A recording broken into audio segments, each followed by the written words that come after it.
Un petit tuto pour peindre des fortifications, des murs de pierre, ça vous intéresse? Alors c'est parti!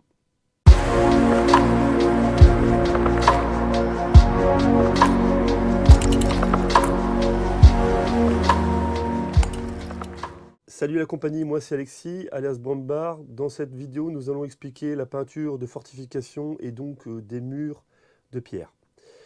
À l'avenir, je ferai ce type de vidéo. Ce format est intéressant pour expliquer la création de décors, peindre des généraux, des héros, des personnages particuliers.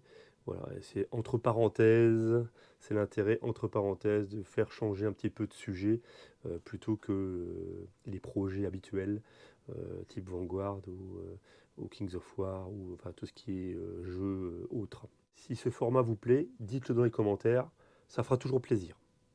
J'ai en ma possession une imprimante 3D, une Sidewinder artillerie, c'était la X1, et j'en ai profité bien évidemment pour multiplier les décors et maintenant effectivement j'ai arrêté un petit peu la production parce que je manque de place. J'ai pu imprimer donc ces tours-là et les fortifications, les remparts qui vont avec, la porte fortifiée qui est déjà peinte, et j'ai aussi en quantité. Voilà, j'ai une caisse avec toutes les tours. Alors elles sont de couleurs différentes parce que, parce que les filaments étaient simplement de couleurs différentes. Donc j'ai des couleurs grises, j'en ai des noirs. Voilà, alors ça ne changera rien vu qu'une fois que ce sera peint, ce sera la même chose. Le petit souci qu'on peut avoir avec ces imprimantes 3D, c'est que le PLA est un filament biodégradable. Alors, je n'ai effectivement pas constaté moi-même une dégradation en peu de temps, hein, c'est pas possible. Mais si vos décors sont en contact d'eau, d'humidité, c'est peut-être pas très bon pour la durabilité de vos décors. Voilà. Alors, je vais essayer, moi, dans une certaine mesure, d'imperméabiliser la surface des tours, en particulier les parties basses. Hein, c'est qu'on ne pense pas, mais des fois, le fait de bomber le dessous, vous voyez, ça permettra certainement un petit peu d'éviter l'humidité de pénétrer le décor. Voilà. Vous voyez que c'est des décors à plusieurs compartiments, à plusieurs étages. Et puis il y a aussi à l'étage aussi. Voilà. Donc aussi à l'intérieur à peindre. Voilà, je vous fais ça tout de suite.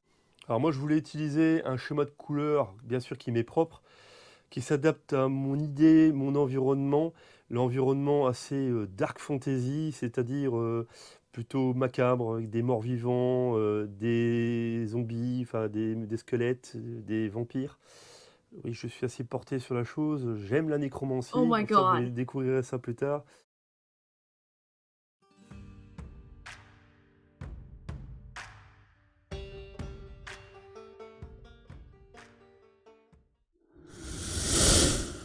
Voilà, on va bomber le dessous du décor. Comme d'habitude, on pulvérise à 15-20 cm. Je me suis ganté, par contre j'ai pas mis de masque parce que c'est assez ventilé ici.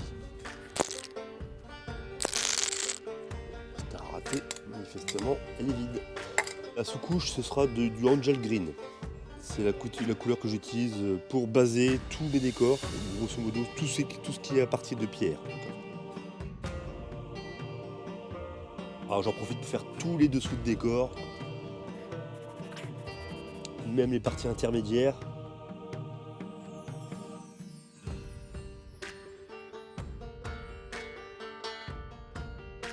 Donc étant à l'extérieur, on voit que ça sèche assez rapidement et je peux passer donc au reste du bâtiment. Donc je vais essayer de bomber l'extérieur en vert Green Angel. Par contre à l'intérieur je vais bomber en noir. Bon, là je vais écourter un petit peu la séance qui commence à pleuvoir.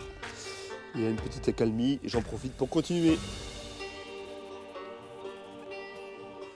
On fait attention à l'orientation du vent pour éviter les retours de peinture dans le visage.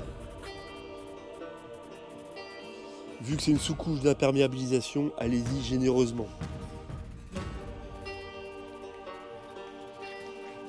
Voilà pour le vert. J'y vais au close block plus succinctement.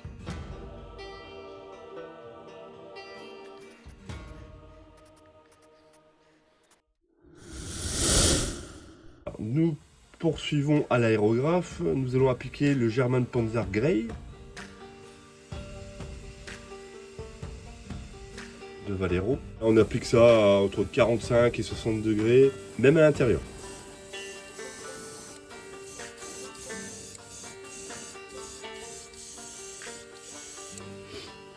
Bon, je remets les appareils en route. Attention au bruit.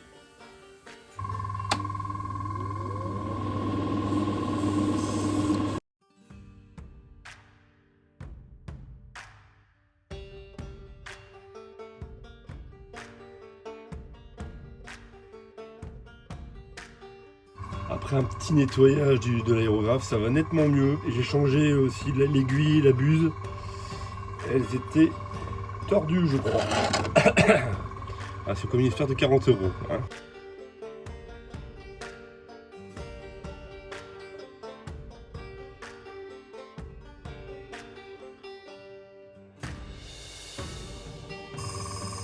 Avec l'aérographe, il faut une bonne discipline. Bien nettoyer entre chaque étape.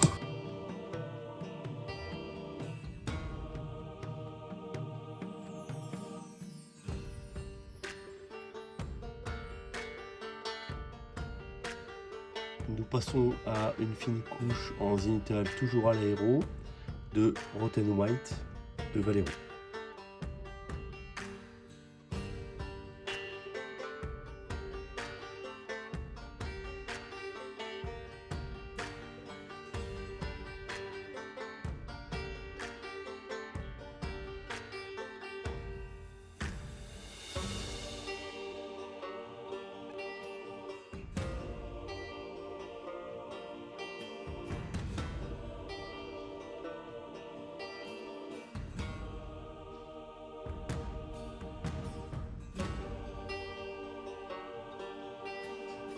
L'étape suivante, on va passer à l'army green Derby Painter.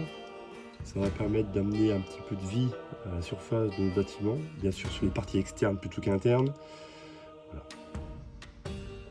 On va insister peut-être sur les bases, la base et les recoins sur le haut, à l'intérieur.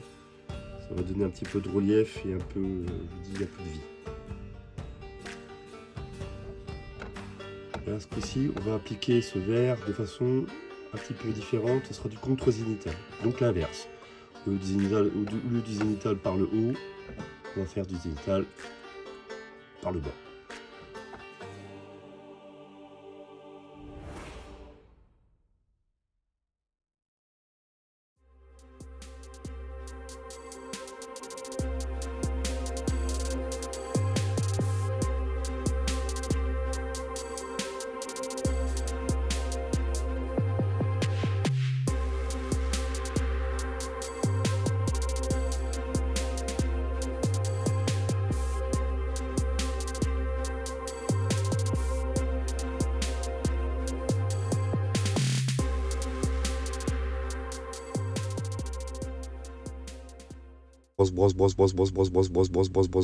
Nous passons au brossage à sec avec de l'Ultuan Grey. C'est le même processus que d'habitude. On va charger un petit peu le pinceau et le frotter sur un papier pour en laisser un minimum, le minimum possible sur le pinceau. Et après, on va frotter, si possible, de haut en bas pour laisser sur les arêtes une petite trace d'Ultuan Grey. Alors ce gris est un petit peu bleuté.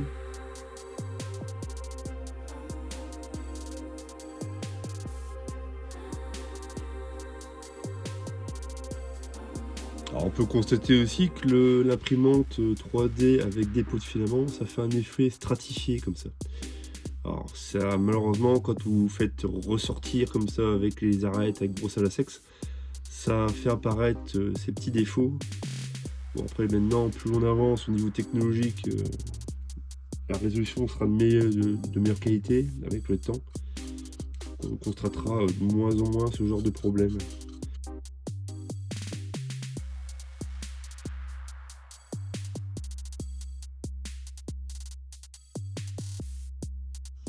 On peut faire aussi les dalles. Là ici, ça fait ressortir un peu les arêtes, pareil. On revient sur le reste de la tour. Alors pareil, on va s'appliquer sur les arêtes de mur, les angles. Bon, peut-être pas faire toute la tour, c'est pas, vu que l'intérêt c'est quand même d'éclaircir plutôt le haut de la tour et partir sur un effet un peu plus sombre sur la base. Par exemple, c'est vrai que sur une grande surface comme ça, je pense que on peut s'attarder un peu sur les bords de fenêtre. Après, si c'est pas parfaitement, comment dire, s'il y a des parties plus claires que d'autres, ce n'est pas bien grave non plus. Pareil, ça donne un petit peu de vie, de relief à votre mur, vous voyez. Pas obligatoirement faire ça partout. On fait les arêtes du mur, les arêtes de la tour. Je pense que déjà, ça va commencer à faire ressortir correctement les reliefs. Après, il y a encore les vieillissements, donc ça va remasquer certaines parties comme ça. Il faut que je peux peut-être insister un peu.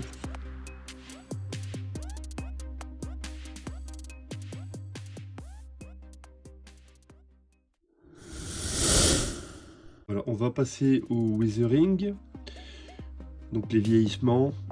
Ici, je vais commencer par l'Agrax Earthshade.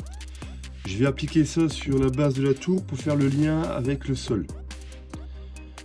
Donc la base de la tour et aussi la partie haute, vous voyez, sur les coins, les rebords, dans les angles qu'en fait. Il faut être parcimonieux parce que c'est vrai que les shades comme ça, c'est extrêmement liquide. À l'aérographe, vous avalez ça en quelques secondes.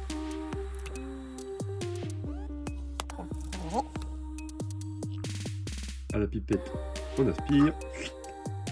Voilà. Et on retransite ça dans l'aéro.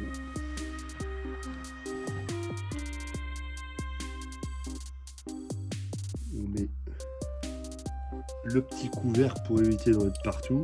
Ça arrive fréquemment.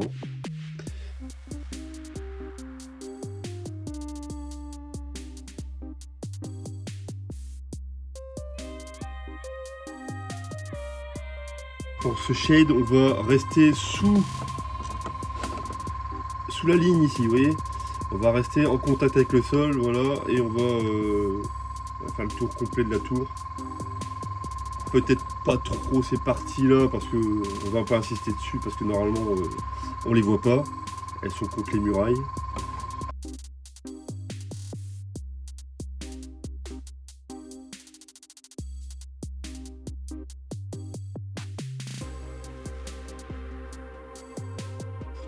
Alors oui, il ne faut pas hésiter à repasser une seconde fois.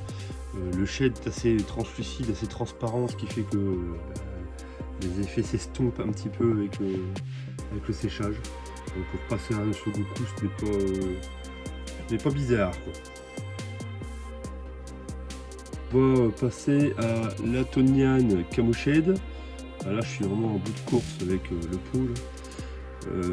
Et ce coup-ci, on va toujours partir du marron, de la base de la tour, et on va monter un petit peu plus. Hein. C'est tout pour symboliser un petit peu l'humidité, la moisissure qui monte, la végétation qui... voilà, c'est un environnement assez humide. On en mettra ainsi un petit peu délicatement au-dessus, hein, dans les créneaux.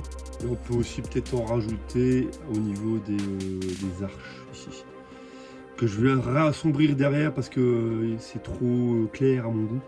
Et pour contraster avec la pierre du dessus et celle du dessous, serait bien peut-être même mettre un petit, ce que je vais faire un petit peu de noir sur la fin.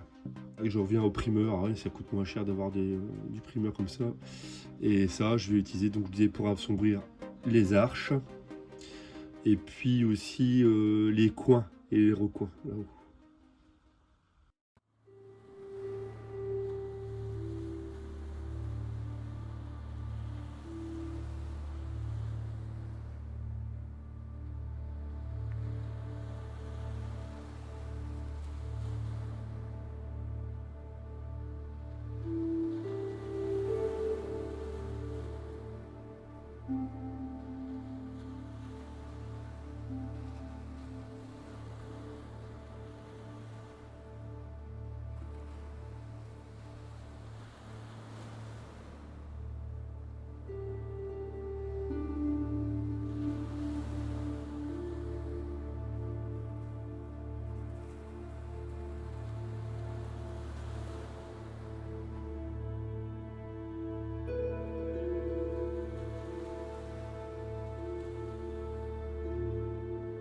Comme d'habitude, pour m'aider, n'oubliez pas de vous abonner, de liker ou de commenter.